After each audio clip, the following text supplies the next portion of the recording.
Hello എല്ലാവർക്കും ചന്ദ്രകാന്തം പുത്തൻ promo വിശേഷങ്ങളിലേക്ക് സ്വാഗതം. ഇതൊരു കൊല്ലങ്ങൾക്ക് ശേഷമുള്ള ഒരു പ്രൊമോ തന്നെയാട്ടോ ഇപ്രാവശ്യം നമ്മുടെ ചന്ദ്രകാന്തം ടീം പുറത്തുവിട്ടിരിക്കുന്നത്.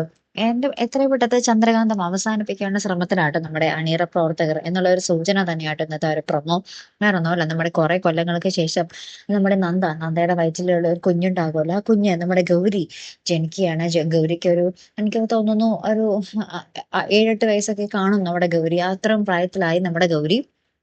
അപ്പുറത്താണെങ്കിൽ നമ്മുടെ ഇന്ത്യവരത്തിൽ പിങ്കിക്കൊപ്പം ഒരു മോനും കൂടി ഉണ്ട് കേട്ടോ. ഇനി നമ്മുടെ അച്ചു തന്നെയാണോ അല്ലെങ്കിൽ വേറെ ഏതെങ്കിലും മോനാണോ എന്നും സംശയിക്കേണ്ടിയിരിക്കുന്നു കേട്ടോ. അത്രയും തന്നെ വലുതാണ്. അപ്പം മിക്കവാറും നമ്മുടെ അച്ചുവിനെ ജീവനോടെ കിട്ടിക്കാണും ഇവർക്ക്.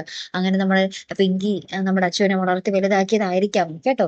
അതിനുശേഷം നമ്മുടെ ലക്ഷ്മി അമ്മ നമ്മുടെ പിങ്കിയുടെ അടുത്ത് വന്ന് പറയുന്ന ഒരു രംഗമാട്ടോ കാണുവാൻ സാധിക്കുന്നത്. ഗൗതം എത്രയും പെട്ടെന്ന് നിന്നെ വിവാഹം ചെയ്യട്ടെ മോളെ എന്നൊക്കെ ഇങ്ങനെ പറയുന്ന ഒരു രംഗമാട്ടോ നമുക്ക് കാണുവാൻ സാധിക്കുന്നത്. അപ്പൊ കാര്യങ്ങളൊക്കെ കീഴ്മേൽ ഇങ്ങനെ മറിഞ്ഞു കിടക്കുവാട്ടോ.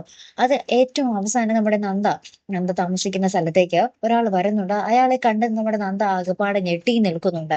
ഇനി ആരായിരിക്കും? നമ്മുടെ ഗൗതമായിരിക്കുമോ ആ വന്നിരിക്കുന്നത്? എന്തായാലും നമുക്ക് കാത്തിരുന്നതിനെ കാണാം കേട്ടോ. എന്തായിരിക്കും നമ്മുടെ ക്ലൈമാക്സ് അല്ലെ? ഇപ്പൊ നമ്മുടെ പ്രേക്ഷകർക്കൊക്കെ ഭയങ്കര ആകാംക്ഷ നിറഞ്ഞൊരു മുഹൂർത്തങ്ങളിലൂടെയാണ് നമ്മുടെ ചന്ദ്രകാന്ത് ഇപ്പോൾ പോയിക്കൊണ്ടിരിക്കുന്നത് അല്ലെ. ഇപ്പൊ എന്തായാലും നമുക്ക് കാത്തിരുന്നതിനെ കാണാം കേട്ടോ.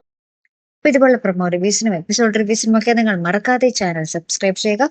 അടുത്തൊരു വീഡിയോയുമായി വരുന്നത് വരേക്കും ഗുഡ് ബൈ.